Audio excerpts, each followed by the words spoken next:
박치기왕 김일 선수의 경기는 온 동네 사람들이 함께 즐겼던 정겨운 미디어 이벤트였습니다.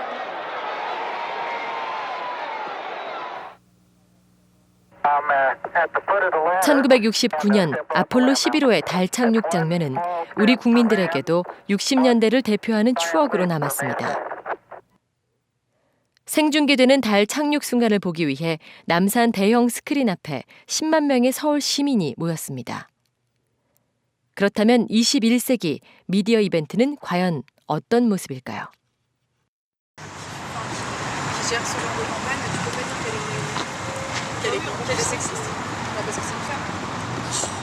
2015년 3월 파리 거리에 한 무리의 여성들이 등장했습니다.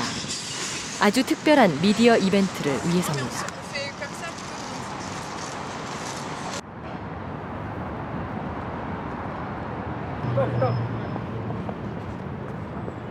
여성의 벗은 몸 위로 선홍색 물감이 뿌려집니다.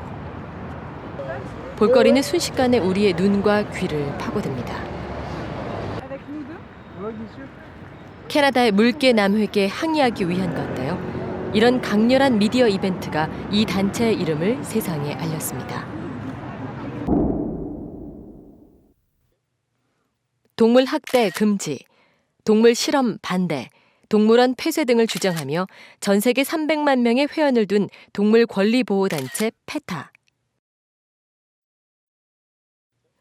페타는 미디어의 속성을 잘 활용해 왔습니다. 물론 지나친 선정성이 불편하다는 비판도 있습니다. 하지만 스타들이 나체로 등장해 모피를 벗자, 육식을 자제하자 하고 외칠 때 그 메시지는 더욱 강렬하게 다가옵니다. 무엇을 봐야 할지 모를 정도로 이미지가 넘치는 시대.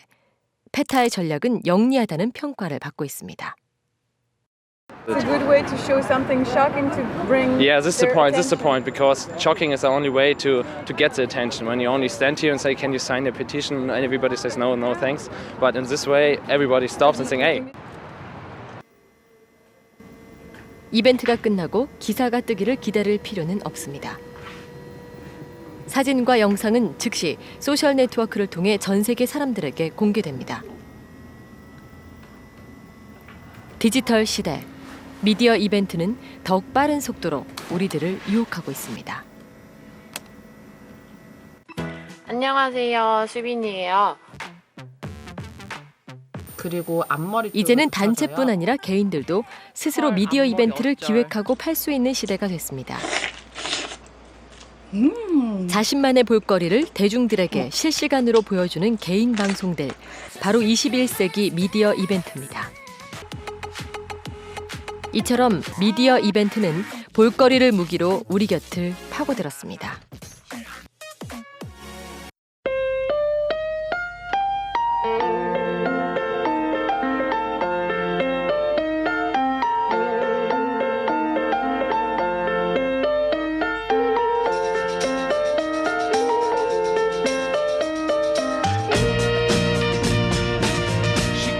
웃고 즐기면서 우리는 미디어 이벤트의 일부가 됩니다.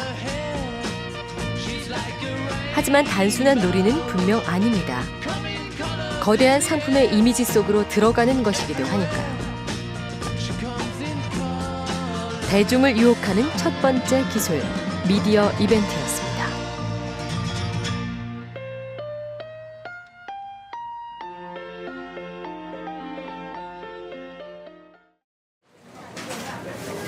기존 감자칩처럼 짭짤한 맛에 달콤함과 고소함이 어우러진 터칩. 출시 직후 선풍적인 인기를 끌면서 터칩 열풍을 몰고 왔습니다. 2014년 가을, 대한민국을 강타한 과자 하나가 있었습니다. 맛있기도 했지만 사람들이 열광한 이유는 구하기 어려웠기 때문입니다. 과자를 구한 소수의 사람들, 그리고 구하지 못한 대다수의 사람들 사이에 묘한 경쟁심이 생겼습니다. 그리고 그 경쟁심은 입소문으로 이어졌습니다.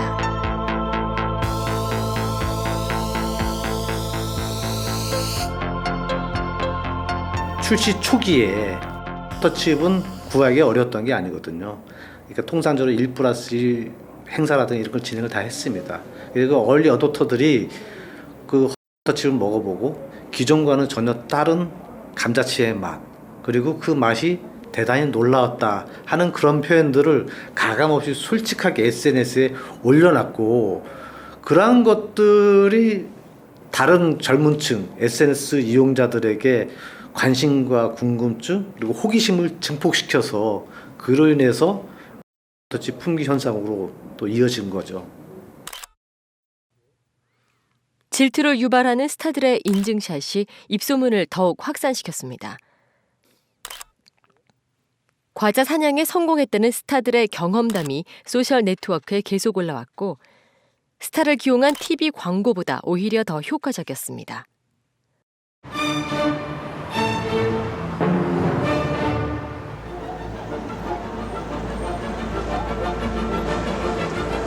대중들의 입소문이 왜 더 강력한 것일까요? 입소문을 뜻하는 바이럴 마케팅은 바이러스에서 비롯됐습니다. 사람들의 네트워크를 통해 입에서 입으로 자연스럽게 전달하는 홍보 전략입니다.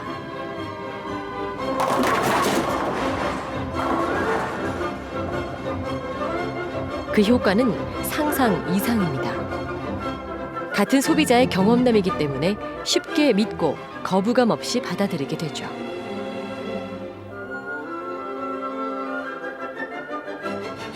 이제야 행복한 표정이군요. 소셜미디어 시대, 더욱 위력을 발휘하고 있는 바이럴 전략.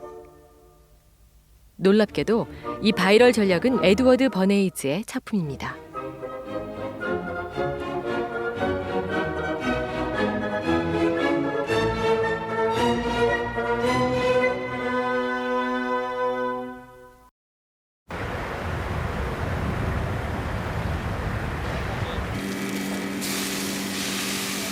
고향은 미국이지만 이젠 전 세계 어디를 가도 먹을 수 있죠. 구워지는 모습만으로도 식욕을 자극하는 베이컨입니다.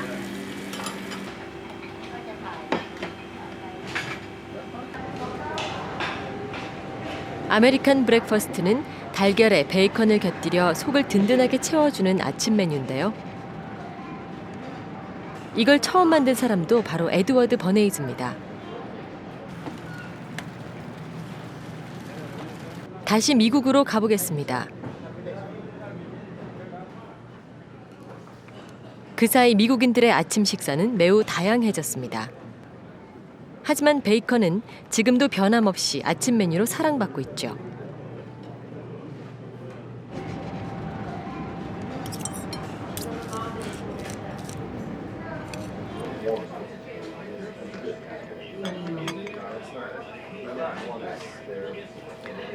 채식주의자들도 몹시나 참기 어렵다는 냄새, 바로 이 베이컨 굽는 냄새입니다. 아메리칸 브렉퍼스트는 빵과 음료로 이루어진 유럽식 아침 식사에 따뜻하게 준비된 달걀과 베이컨이 얹어진 메뉴인데요. 미국을 대표하는 메뉴로서 지금은 미국인들은 물론이고 전 세계인들의 사랑을 받고 있지만 1910년대까지만 해도 존재하지조차 않았던 메뉴라고 합니다. 그런데 버네이즈는 과연 어떻게 미국인의 식탁과 입맛을 단번에 바꾸는데 성공했을까요? 이번에는 베이컨 회사가 버네이즈를 찾아옵니다. 베이컨 판매량을 늘려달라는 것이죠. 버네이즈는 한 내과 의사를 찾아갑니다. 왜 그랬을까요? 그 내과 의사에게 간단한 아침 식사와 풍족한 아침 식사 중 어느 쪽이 건강에 좋은지 물어봅니다. 돌아온 답은 풍족한 아침 식사였습니다. 이에 버네이즈는 한 가지 아이디어를 더 냅니다. 5,000명의 의사들에게 같은 질문을 물어봅니다. 이 중 4,500명의 의사들이 풍족한 아침 식사가 낫다고 했습니다. 이후 신문에는 4,500명의 의사들이 미국인들의 건강을 위해 풍족한 아침 식사를 권하다라는 기사가 떴습니다. 베이컨의 판매량도 급증했습니다. 왜 그랬을까요? 우편 봉투에 설문지와 함께 베이컨 전단지를 끼워 넣었던 거죠. 버네이즈의 잔꾀가 적중했습니다. Bernays never went out and said this is the client is Beech-Nut Packing Company. It was just bacon in general. Yes, the sale of bacon went up tremendously, but all bacon sales went up. So his approach was to do it generically and not commercially. And he was the first public relations person to use that technique.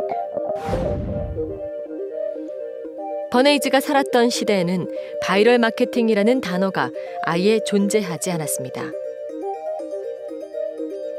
하지만 입소문이 어떻게 시작되고 어떻게 해야 빨리 퍼져나가는지 누구보다도 잘 알고 있었습니다.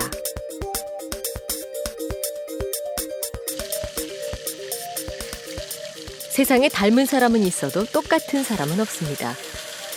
우리의 생각과 의견 또한 제각각이죠. 하나의 콩알이 각각의 개인이라면 사회적 이슈에 대한 우리의 의견은 이렇게 찬성과 반대가 고르게 나뉘게 됩니다. 하지만 화면 속 작은 기둥처럼 무언가가 끼어든다면 우리의 의견은 한쪽으로 흐르게 됩니다. 예를 들면 전문가의 추천이나 설득 같은 거죠. 그 결과 우리들의 의견은 이렇게 한쪽으로 쏠리게 됩니다. 바이럴 마케팅이라는 게 초반에 있을 때는 기업들이 자꾸 개입하려고 하죠. 바이럴 마케팅이라는 뒤에 마케팅을 붙임으로써 뭔가 3자 서드 퍼슨 이펙트라고 하는 3자 효과를 일으키기 위해서 그 객관성을 좀 자기들이 담보하기 위해서 기존에는 언론에만 의존하던 부분에서 스스로가 객관적인 입장에서 뭔가 소비자들에게 정보를 전달하고 싶다라는 니즈에서 나온 게 바로 바이럴 마케팅이거든요. 그러다 보니까 왜곡되고 굉장히 과도한 그리고 스스로가 많이 개입한 의도된 컨텐츠들을 만들어내는 이런 그 악습들이 좀 생겨나지 않았냐, 부작용이 있었다라고 저는 보여지고요.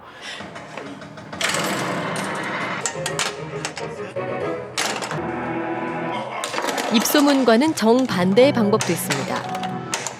오히려 정보를 빈약하게 줌으로써 소비자들이 스스로 정보를 탐색하게 하는 겁니다.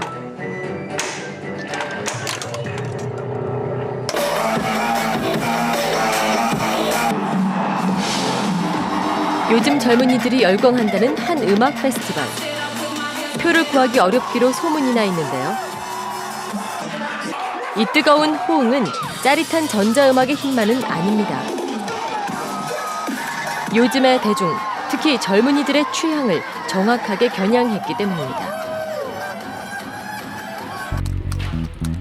이 페스티벌 홈페이지는 그리 친절하지 않습니다. 최소한의 정보만을 제공해 자발적인 검색을 유도합니다. 어렵게 찾은 정보는 순식간에 퍼집니다. 저희도 파워블로거를 비롯한 어떤 오피니언 리더들이나 이런 바이럴 전문가들의 도움을 전혀 안 받는 것은 아니고요. 어느 정도 받지만 절대 많이 힘을 실지는 않고 있어요. 왜냐하면 요즘에 소비자들이 주체적으로 정보 탐색하고 커뮤니케이션하는 걸 중요하게 생각하면서 그런 인위적인 바이럴은 잘 가려내시기 때문에 이건 의도된 거다 이렇게 생각을 하고 있기 때문에 솔직하고 자연스럽게 올리고 공유하는 것이 오히려 저희의 마케팅에 더 도움이 많이 되고 효과적이기 때문에 인위적인 그런 바이럴 마케팅은 점점 줄여가고 있습니다.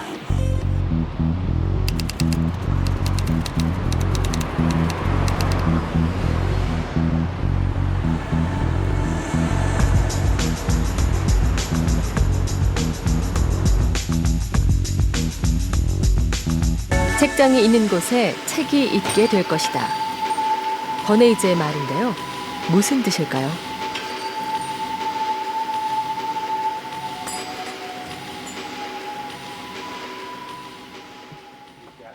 1920년대만 해도 모든 집에 책장이 있지는 않았습니다. 부자들의 거실이 아니면 한쪽 면을 채우는 이런 붙박이 책장은 구경할 수도 없었죠.